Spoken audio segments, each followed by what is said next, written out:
When you need mealtime inspiration, it's worth shopping Kroger for thousands of appetizing ingredients that inspire countless mouth-watering meals. And no matter what tasty choice you make, you'll enjoy our everyday low prices. Plus, extra ways to save, like digital coupons worth over $600 each week and up to $1 off per gallon at the pump with points. So you can get big flavors and big savings. Kroger, fresh for everyone. Fuel restrictions apply. Thanks for choosing this free Anfield Index podcast. If you'd prefer to listen to this or any of our other shows without adverts, then now's the time to check out Anfield Index Pro. With AI Pro, you can supercharge your entire listening experience. You'll not only get all of our podcasts without the ads, but you'll have them far faster with our Quick Publish feature available exclusively for subscribers. AI Pro also puts you in the heart of our sound studio, with an option to listen to many of our shows live and interact with the podcasters in real time as the shows are recording. Upgrading couldn't be easier. AI Pro is available on all popular podcast platforms. Just head on over to AnfieldIndexPro.com and get started today. Hello and welcome to another episode of Scouser Tommies on Anfield Index. I'm Jim Boardman and as always I'm with Jay Reid and we're looking at what's going on with the Reds like we always do. Well, what's going on with the Reds is more wins, which isn't something to complain about too much, is it? Which, in a way, maybe gives us an opportunity to just have a little bit of sort of constructive criticism of little bits and pieces that we think we could improve on. But overall, there's no complaints from us, I wouldn't say. Since we last did a show, we've beaten Chelsea and we've beaten Leipzig. We're top of the Premier League still, and we're only a goal difference, a single goal with goal difference behind Villa, strangely enough, at the top of the Champions League mega table. The table you have to keep scrolling and scrolling and scrolling for to see where the other end of it is. But we're at the right end. We don't need to scroll.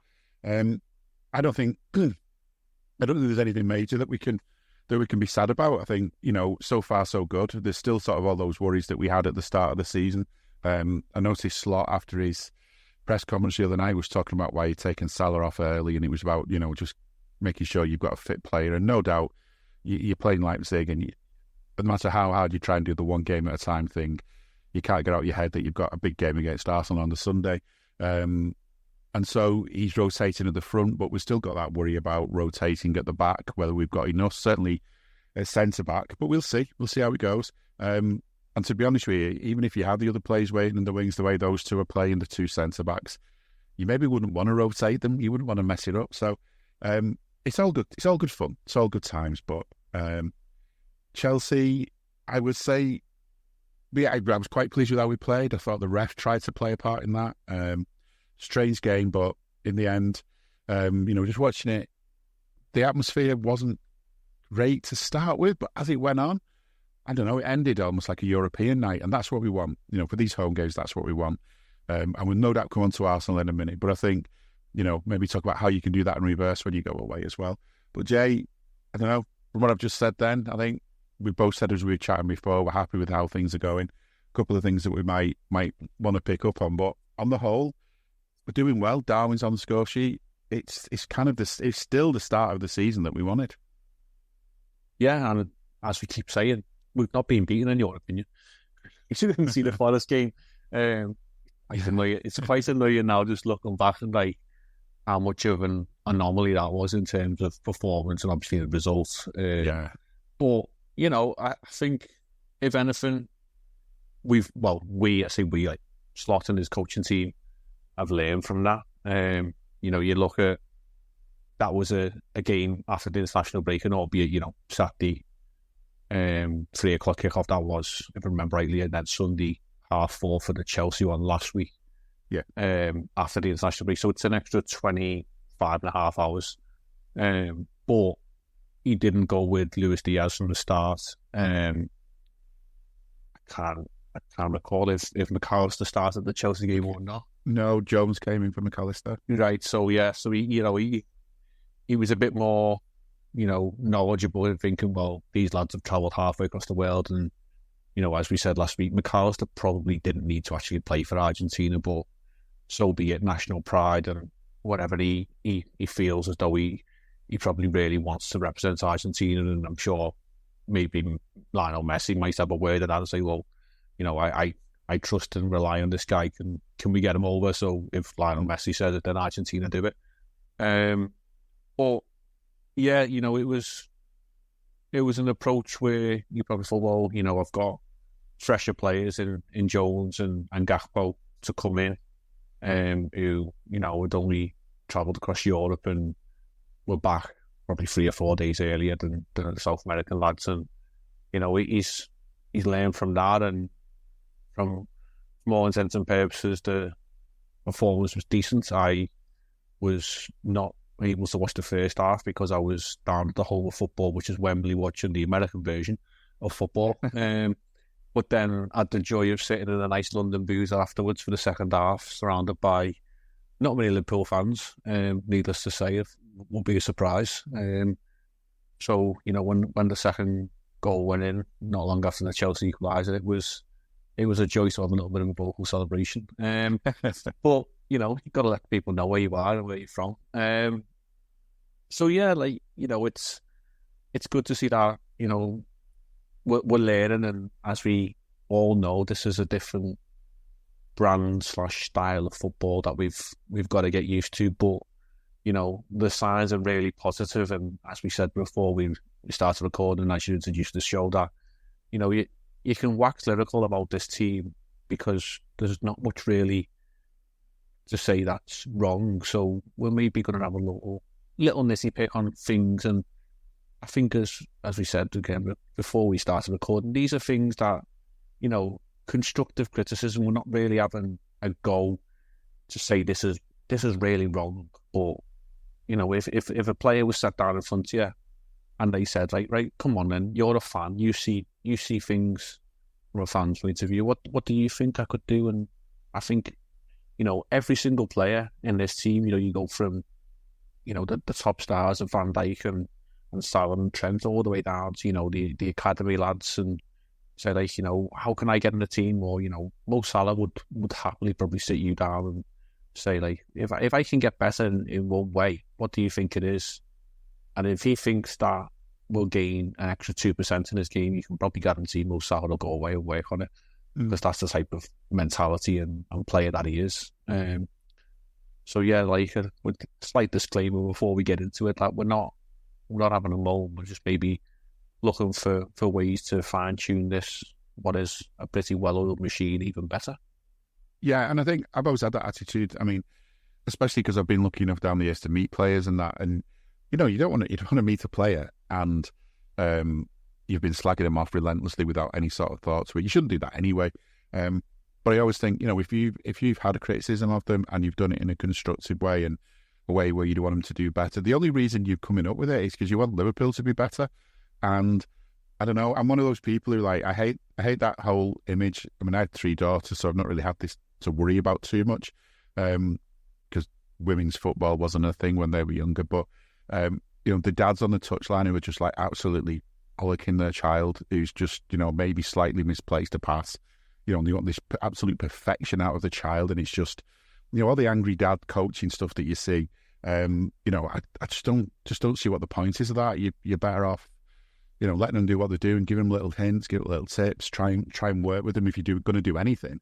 Although I suppose a lot of coaches in junior football will say, no, you're supposed to just shut up and let us coach the kids, you just interfere.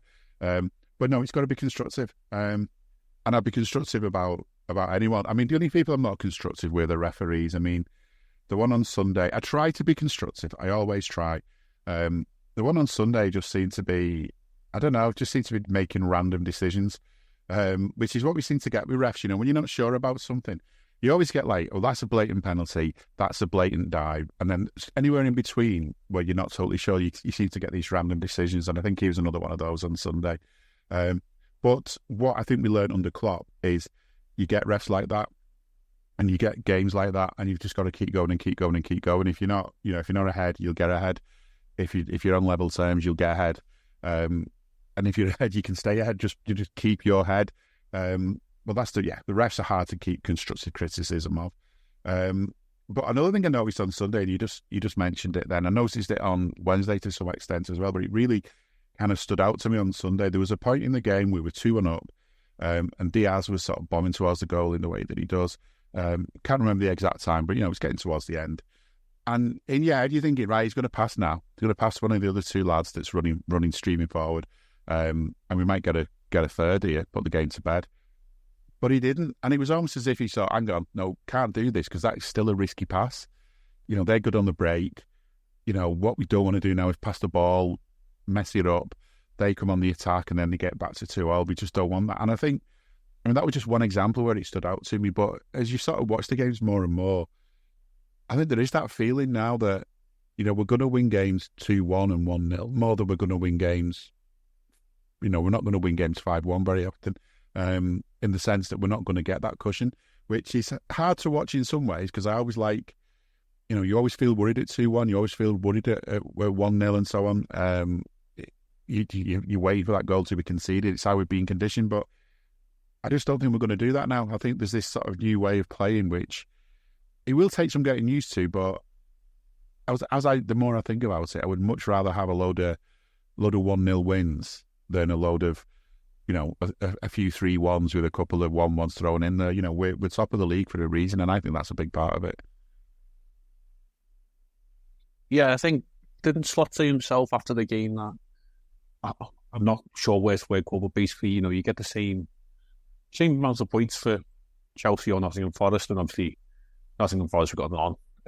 But a win is a win, and you only get 3 points regardless. And yes, like you mentioned earlier on that we're not quite top of the European mega league because of goal difference against Aston Villa. But when that finally comes to a knockout situation, which is sometime next year, yeah. But then the likelihood is if we maintain that position of where we are, then we're going to be in the top 8, which is obviously the first initial target. And I'm going to guess it probably doesn't really matter whether you finish 1st or 7th because you're going to be one of the 8 seeded teams, as they put it, for the knockout rounds, which then obviously gives you the bypass of the daft playoff game, but also, if I'm correct in thinking that, it gives you the second leg of your first knockout round at home, which is what we all want in any sort of European tie. If we can get Anfield as a second leg, it also gives you that confidence boost that regardless of what may happen in the first leg, it's our security blanket within European competition, and often being the 12th man as its own or the secret weapon.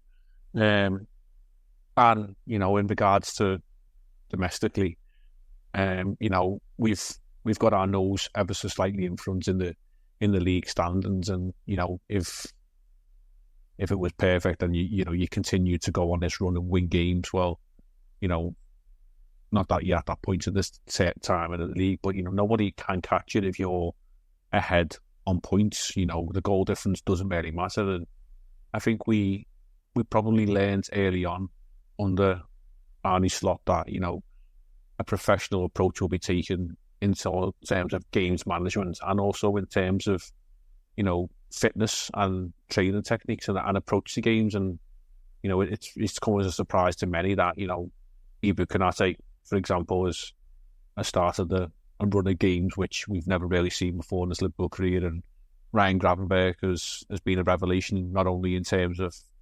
positional and things that he's brought to the midfield in the game, but he was a player who was in and out for us last season for one reason or another, but also his time at Bayern Munich, again, for one reason or another, he was never a mainstay within the team, apart from his Ajax days when he broke through at that level.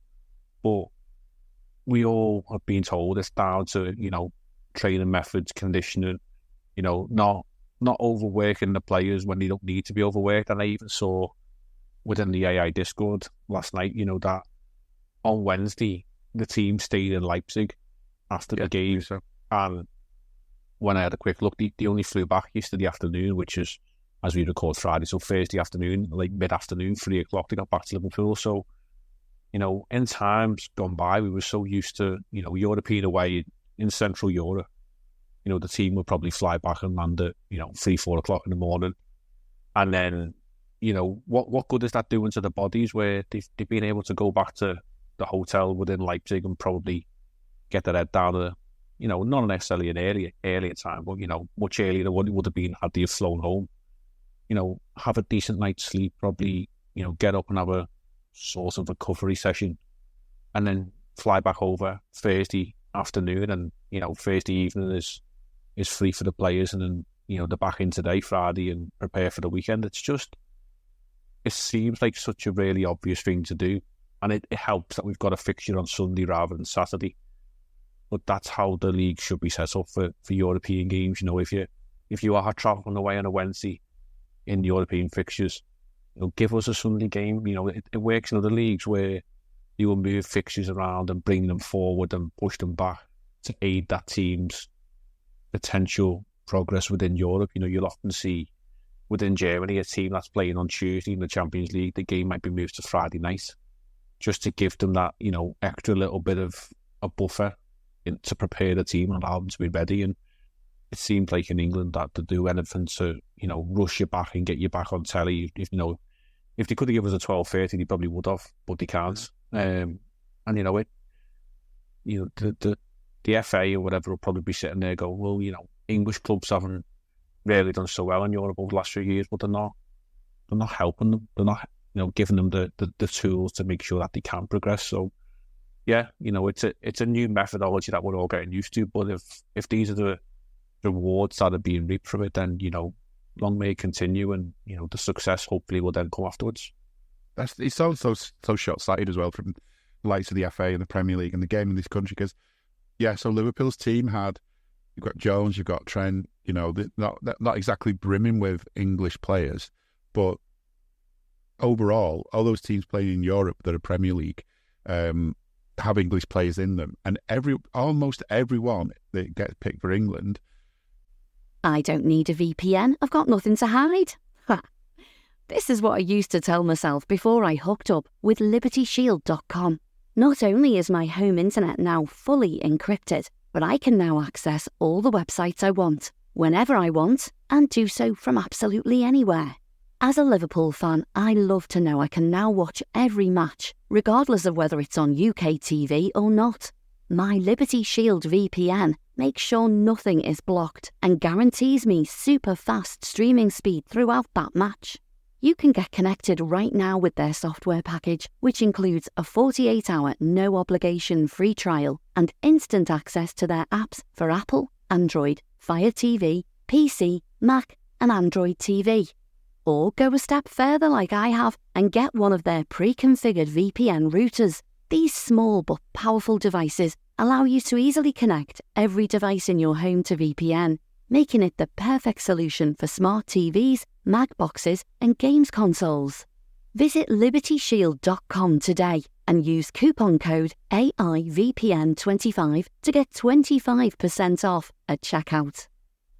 Almost plays for an English club, so there's a good chance if they're any good to be playing for England, they're probably playing for an English club who plays in Europe.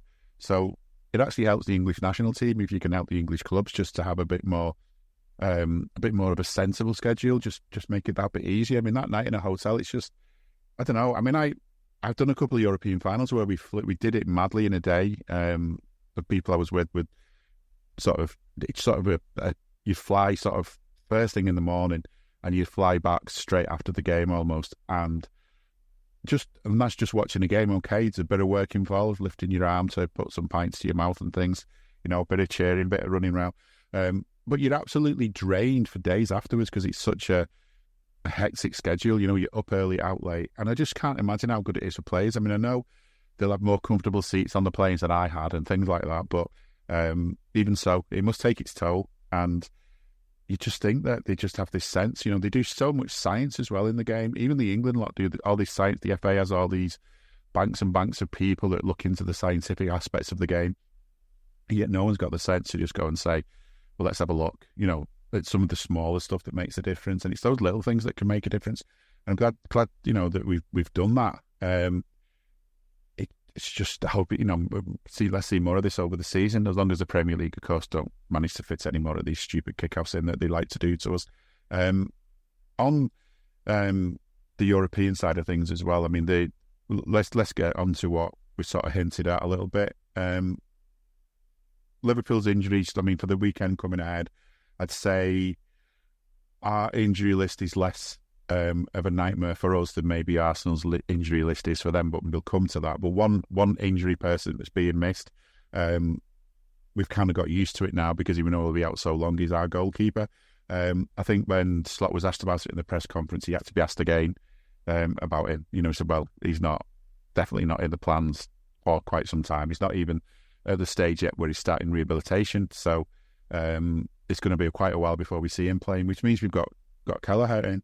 And for me personally, Kelleher's been a great keeper, a great backup keeper, because you always worry as soon as the keeper goes injured. Like it's one of the times in a game as a football fan when panic really sets in. You see a keeper down, injured, and panic sets in, or you hear a story that he's missed training and panic sets in.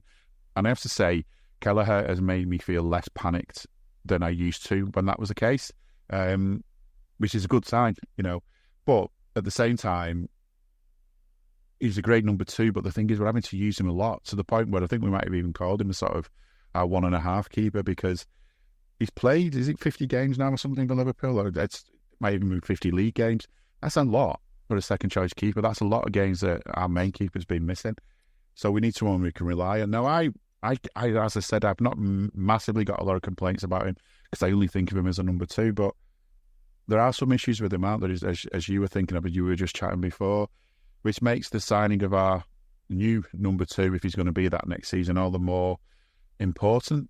And they're not massive things, but I think the issue is, even if you did sit down with him now and said, let's have sit down with a brew with him, explain what you think, would he have time to fix it before too much time passes? Would he have time to fix it? I don't think so, because I think it might just be a natural trait. But it's his body posture for me. And I think, I first noticed this actually in what was one of the probably biggest moments for Liverpool, was the Carabao Cup final a few years ago, when we had that epic penalty shootout, and obviously he scored the winning penalty for us. And the joy of modern television of Spider-Cam, which they love to bring out in the big games. I'm sure it'll be there on Sunday at the Emirates. So obviously the joy of that being able to give you an angle on the pitch that you wouldn't normally get for your normal television feed. And when the penalties are being taken, obviously it views from behind the standing position of the penalty and looking directly at the goal. Sort of give you a feel of what the player can see. And we're so accustomed to, yes, there's been a tempering of what goalkeepers can and cannot do in a penalty shootout these days, because let's not give them any sort of advantage. You might as well just give them a free shot, and even some of them had missed at that point. Kepa. But you looked at Kelleher in goal, and at that time he looked like a boy. He didn't really impose himself. He didn't look filling within the goal, and I'm really nitpicking because he saved a couple of penalties on the day, and obviously his spring and his reaction time is unbelievable. It's probably better than 99.9% of people who see the game. But you're so used to seeing a keeper bounce around, wave his arms, sort of try and put the player taking the penalty off, and sort of fill the goal, and sort of say, oh well, I'm giving you less to aim at. Yeah. And there was moments when you look at it and think, well, you're giving so much of the goal away. The confidence of the attacker or the player taking the shot must feel, well, you've given me, a large percentage of the goal, you're not sort of filling it, and so be it. And whether it's mind games or trickery, whatever, but I then fast forward that to games and put him in an in-play situation, and a one-on-one. I've noticed a couple of times we've conceded goals or we've conceded chances where he will be, first of all, not as fast off his line and Alisson, and that's maybe a modern goalkeeper trait, and some keepers are better at it than others, obviously, and Alisson is probably the best in the game one-on-one, in terms of given that moment when he will sort of pause, but then he'll rush the attacker and really give them very limited options. But also the size of him when he comes out, he makes himself really big, spread arms, legs, and give the attacker a very small, percentage of the goal to aim at. Where with Kelleher, if he doesn't rush off his line to close an attacker, he basically stands with his arms down by his side, and it gives the attacker a lot of the goal to aim at. Now, if you look back at the game at the weekend against Chelsea, I think that was the situation I really noticed it again more was, yes, it was an offside call, it was tight, and it went in the favour of Chelsea on the day. Rightly so, it was just onside. But, we've seen so many times that Alisson will rush out and snuff that out. And if it was offside, it's basically saying, well, even if you weren't getting past me anyway. Yeah. And Kelleher sort of give the attacker, Nicholas Jackson, on the day, a lot of the goals for him, and he tucked it down the side of him. And, clinical strikers will punish you. And as we said, we're being really nitpicky, and it's something that maybe I've seen that other people may not have seen, or I could be really looking into something that maybe isn't as big as an issue as it could be. But, if you could probably improve, making himself a bit more of a physical, dominating sort of presence, and not much more he can do in terms of, getting any taller. He could maybe fill himself out, bulk up a little bit, but you look at the lad we're signing from Valencia, and he just looks presence. And a couple of times on highlight reels, you see like one-on-one, he's very, very similar in the Alisson motion of, he'll rush and make himself really big and, really force the attacker into a split decision. And maybe that's something that the recruitment team have looked at and thought, well, maybe we're going to not have a prolonged, sort of career with Alisson because of injuries or whatever reason, that we try and replicate as best we can in getting a lad who can do as much as the same as he can, and Kelleher can do a hell of a lot. Or that aspect of the game, if we're willing to roll the dice in terms of, or attacking players on, have attacking fullbacks, and maybe just go with two lads at the back in Van Dijk and Konate, who are sensational, and there's not really anybody in the league right now or around Europe who can probably say we're the better centre-back pair than those two lads, because it's not even close. But should you get beyond them, then you've got this next line of defence, the last line of defence of the snow. But someone who can replicate what Alisson does, and I just feel a slight hesitancy with Kelleher in one-on-one situations. Maybe, I've flagged it up and somebody else will pinpoint and say, well, it's a one-off, and you're really, really picking at the small minute details. But, as you said, if it was a constructive criticism, it would probably be, can you make yourself bigger when in that situation, which might only be once or twice a game, but on Sunday, that could have cost us. It could have cost us 2 points had we have not gone on and got the winner. So, it's minute details, but yeah, it's very small things we're picking at when we're winning so many games. We've got to sort of look, underneath the carpet, lift the rug up, and what's lying underneath that we can maybe dust away and make it, fine-tuned. Yeah, and you hope that, Liverpool had a change of so many coaching staff, including the goalkeeping coach over the summer, and you're not going to come in as a goalkeeping coach and say, right, forget everything you've been taught, forget everything you've learned, we're starting again. No, you come in and you say, right, let's have a look, let's assess what we've got, see what you're doing right, what can we tweak, what you're doing badly wrong, what can we improve. And I suppose you'd hope that if you've spotted it, that a goalkeeping coach has spotted it, and maybe they are working on it, or maybe that's the issue. Maybe the issue is that goalkeeping coaches had already spotted it and they've tried, and there's a limit to what they can do with him, which is, it would be a shame. But that's the thing, I think Liverpool need a goalkeeper that's in like the top 5% of goalkeepers in the world. That's what I think you need as a club like Liverpool. And I think if you're a bit lower down the table, then Kelleher's definitely going to be fine for you, because he's good enough to be fine for most clubs. I think it's just that, you think about the kind of games we want to be playing in. We're playing Real Madrid soon. You want to be beating them. You might play Barcelona later in the competition, or fully. We're going to say Bayern Munich, but we're playing the other good German team in the Champions League, and these are the big teams. Not to mention the domestic teams like this weekend, like Man City. You want to be, you want to be winning those games, and like you said, you don't want ideally, you want your goalkeeper just to sort of to go in, and he doesn't even need to do any dirt on his shirt. He's from when he was doing the warm-ups just before kickoff, maybe. That you don't want any, you don't want the goalkeeper to be troubled, ideally, but you just want to know that if that happens, and if it's only once in a game or 10 times in a game, that he's going to be there and do the right thing. And I think that's to me. I can't overly criticise him, because as a number 2 keeper, I think he's been great. But I think the fact that he's playing so many games is the reason why I can tell why we've gone to look for somebody else. And I know what you mean as well about, you see sometimes you're watching penalties, you see other clubs having penalties and stuff, and you see the keeper that, they tightly come out, they have a chat to the penalty taker, they wander about, they do all the jumping around before the ref blows the whistle, and they're just making it look like they can basically fill that whole goal. I know what you mean exactly. They just look... Jordan Pickford. Yeah. A small fella with small dog syndrome, as they know. Yeah. You and I have got dogs. We know what that's all about. And the bark is usually bigger than the bite, but they're doing the best they can. Yeah, exactly. And okay, Pickford looks great, but then he can't reach the top, so they know they can do that. But I think that's the thing. It's just about the whole presence, isn't it? And that might come with age as well. That's another thing as well. Is when keepers tend to, I don't know, over the years, you sort of see keepers really come into their own in the sort of mid-20s, don't you? And rather than really young. So there's probably plenty of time for him to become a great keeper.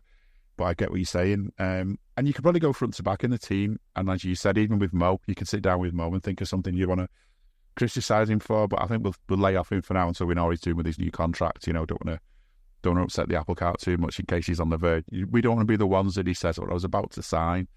Then he had these people on a podcast saying this, that, and the other. So I thought, I'm leaving. You could find fault. I think. Let's pick on another player at the other end of the pitch. If I was asked 3 months ago, what would you do? What would you say to Darwin Núñez in one of these sit-down situations? The first thing that would come out of my head was stop being caught offside so much, because he just felt like he was doing it all the time. And lately, although he's not had loads of football, because quite clearly he's not in slots sort of first 11, if that's the right sort of way to look at it. It's one of the players that he's going to bring in if he needs to. That's how it feels anyway, at least for now. But he doesn't seem to be getting caught offside as much. And I think, looking at his goal the other night and looking at the penalty incident that wasn't, I thought it was a pen. But as always, it's one of those I've seen them not given situations. To me, he's definitely improving on a lot of stuff. His timing of his runs seems to be getting better. Hey guys, it's Eddie Gibbs from Anfield Index here. I hope you're enjoying this podcast, and I'm sorry to call time on the show before it ends. In the current climate, it's tougher than ever before to offer podcasts for free. At Anfield Index, we produce over 75 free shows every month, which I'm confident is unparalleled in the LFC sphere. Whilst we'd love to offer everything for free, the production costs now make this impossible. That said, we don't want to follow the model of other channels and lock all of our content behind a paywall. So what we've decided to do is to continue offering every show for free, but cut that offering to 30 minutes on our longer shows. So to get all of our shows in full and enjoy the best of everything we have to offer, we really hope you'll consider supporting the channel and signing up at AnfieldIndexPro.com.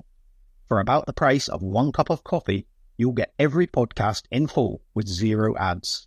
You'll also get access to our LFC VIP community, where you can enjoy live podcasts, engage with our podcasters, and chat with other Reds in real time. So that website again, AnfieldIndexPro.com. Join today.